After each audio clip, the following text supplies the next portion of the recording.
তোমাকে তো আমি বলেছি সুমন, এই গাছের নিচ দিয়ে যাওয়া যাবে না। এই শিমুল গাছের উপরে শাকচুন্নি থাকে। এসব কুসংস্কার রুমি, এসব তুমি বিশ্বাস করো কিভাবে? তোমার মতো শিক্ষিত মেয়ে এসব বিশ্বাস করে? সুমন দেখো, আমার কথা শোনো। বড়দের কথা শুনতে হয়। বড়রা যা বলে তা নিশ্চয়ই আমাদের ভালোর জন্যই বলে। দেখো, তাই বলে এসব কুসংস্কার বিশ্বাস করবে? চলো তো, এ পথেই যাবো আমি, দেখি কি হয়। এত সহজ রাস্তা থাকতে কেন যে তোমরা এতটা পথ ঘুরে বাড়িতে যাও বুঝতে পারি না। সুমন এমনটা বলে রুমির হাত ধরে সে শিমুল গাছের নিচ দিয়ে হেঁটে যেতে থাকে আর রুমির সাথে কথা বলতে থাকে। অযথা ভয় করেছিলে তুমি। কি হলো বলো তো? আমাদের কি কোনো সমস্যা হলো? দেখি কোথায় শাকচুন্নি? এই শাকচুন্নি, কোথায় তুই? দেখি তো তোকে। এই দেখ আমার সুন্দরী বউ, এই দেখ বউ নিয়ে যাচ্ছি আমি। এটা কি করছো তুমি? শাকচুন্নি শুনে ফেলছে তো সবকিছু, চুপ করো। আরে রুমি, অযথাই ভয় পাচ্ছ। এই দেখো আমি ডাকছি শাকচুন্নিকে। ও শাকচুন্নি, কোথায় তুমি? বেরিয়ে আসো তো দেখি। তুমি নাকি খুব সুন্দর দেখতে। তা তুমি কি আমার বউয়ের থেকেও বেশি সুন্দরী নাকি? শাকচুন্নি তখন গাছের ডালে শুয়ে ঘুমোচ্ছিল। সুমনের কথা শাকচুন্নির কান পর্যন্ত চলে গেল। ও সুন্দরী শাকচুন্নি, কোথায় তুমি? দেখা দাও দেখি, তুমি বেশি সুন্দর নাকি আমার বউ? এ কি করছো? দেখো সুমন, এসব কিন্তু ভালো হচ্ছে না। যদি সত্যি শাকচুন্নি বেরিয়ে আসে? বউয়ের আমার রাগ হয়েছে বুঝি? আরে, কে ডাকে আমাকে? মনে হলো কেউ আমাকে সুন্দরী বলে ডাকলো। কিন্তু আমার গাছের নিচ দিয়ে কেউ তো কখনো যায় না। এই সময় তাহলে কে যাচ্ছে?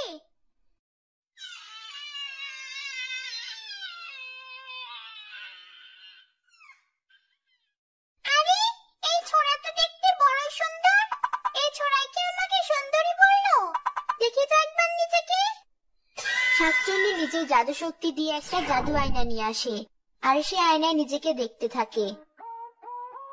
আরে, আমি তো সত্যি খুব সুন্দর।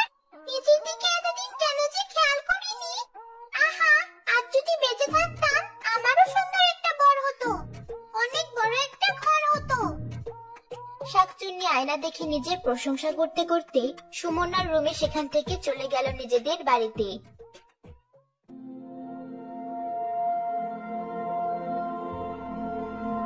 জানো মা, তোমার আদরের জামাই কি করেছে? কি করেছে জামাই? এভাবে কেন বলছিস? তোমার জামাই আজ আমাকে শিমুল গাছের নিচ দিয়ে নিয়ে এসেছে। এ কি করেছে জামাই? শাকচুন্নি আছে ওই গাছে। শাকচুন্নি যদি কোনো ক্ষতি করে দিত তখন কি হতো? কি যে বলেন মা, ওসব কুসংস্কার। আমি ওসব বিশ্বাস করি না। আর আমি মনে করি আপনাদেরও এসব বিশ্বাস করা ঠিক নয়। জামাই, আমি এমনি এমনি বলছি না, এসব সত্যি। মা, এতদিন পর শ্বশুর বাড়িতে এলাম আমি। আপনার তো উচিত আমাকে আদর যত্ন করে আপনার হাতের মজার মজার রান্না খাওয়ানো। আর এখন শাকচুন্নি নিয়ে পড়ে আছেন। সুমন এমনটা বলার পরে সুমনের শাশুড়ি আর কিছু বলে না। সে সুমন আর রুমিকে ঘরে নিয়ে খাবার খেতে দেয়। দেখতে দেখতে 2 দিন কেটে যায়। ওদিকে শাকচুন্নি অপেক্ষা করতে থাকে সুমনের। এই সুন্দর ছোড়াটা সেই যে গেল এদিকে, আর তো এলো না। ব্যাপারটা কি? কি যে হচ্ছে কিছুই তো বুঝতে পারছি না। আমার প্রশংসা করে আমাকে কিছু না বলেই হারিয়ে গেল। ভালো লাগে না।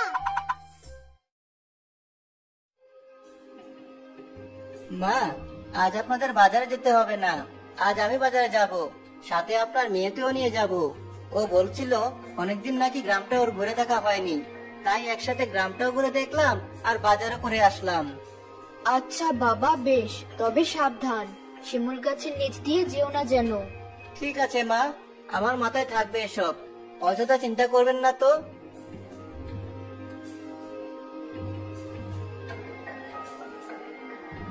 মা কি বললো মনিনি?